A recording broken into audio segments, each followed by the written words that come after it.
know, it's traditional on Mother's Day for the kids to make mom breakfast in bed. But what about on Father's Day? Do dads get left out?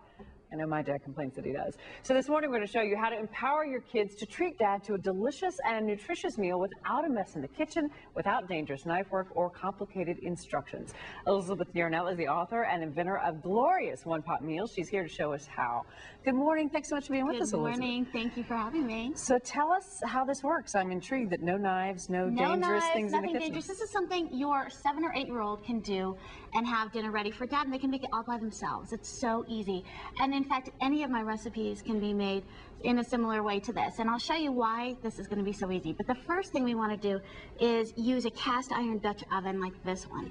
Now this is a 2-quart, so what we're making today in this demonstration is for really for 2 to 3 people. But if you wanted to make it for a family for 4, you would just double the recipe. So tell us about, this is special equipment, the cast iron Dutch oven. What does it do? What makes it so special and helps cooking the meal? Cast iron has unique heat conduction properties, just like any material has its own properties. And it allows the heat to distribute evenly and really flash cook the food so that it all cooks at the same time.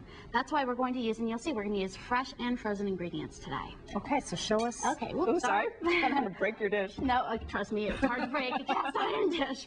This is the first thing we're going to do. This is just a canola oil spray. Okay. And I'm going to just give this pot a little spray. And I want to also remember to spray the top of the lid because this is going to be a cooking surface as well. I'm going to set that aside. Now the first thing I'm going to put in here these are frozen hash browns.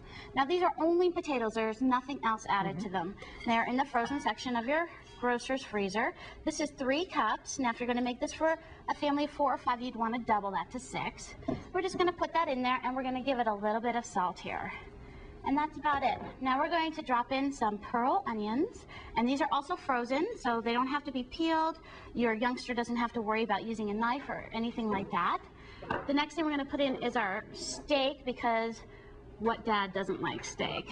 So this is our steak here, and you want, for a family of 4, you would want about 1 pound to 1.5 pounds of steak. Whoops. And any particular cut on this? Well, this is a tenderloin, and you want it trimmed very nicely. So I try to get all of the big hunks of fat off that I can. But leave a little bit of marbling for flavor, right? You can, absolutely. Okay. It's hard to get all the fat out of a piece of steak. It's like all there. Okay, so now we're going to just give this one a little bit of salt seasoning here. Okay. And the real flavor in this meal is going to come from our dad's favorite A1 steak sauce. So I'm just going to put about 2 to 4 tablespoons on for a family of 4. And I'm just going to eyeball it. I'm just going to Because you're that good, you know exactly what 2 tablespoons looks like. No, I don't actually, but it doesn't matter. With this cooking method, you can put more or less, or whatever you want. You don't even have to put A1 steak sauce. In fact, I almost made this one with Worcestershire instead, but it doesn't matter. I did A1 because people really like A1 steak sauce. Now here's some sliced mushrooms. Pre-sliced. Pre-sliced. You can get them in the grocery store already sliced. We're just going to drop these in here, and then we're going to put in baby carrots.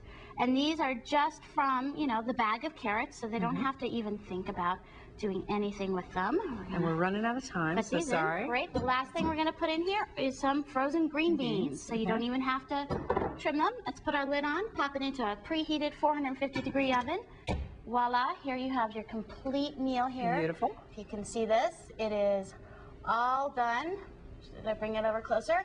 It's a complete meal of hash browns, which turn into like mashed potatoes, your steak with your mushrooms, your pearl onions, and your veggies. Wonderful. So 450 for how long? 450 for about 38 minutes, 40 minutes. Not bad. All right. Thank you so much for being with us this morning and sharing this. And to find out more ideas for one-pot meals, you can find Elizabeth's book online. We have linked her website to ours at cw2.com under the As Seen On icon. Lots of yummy ideas you want to check out.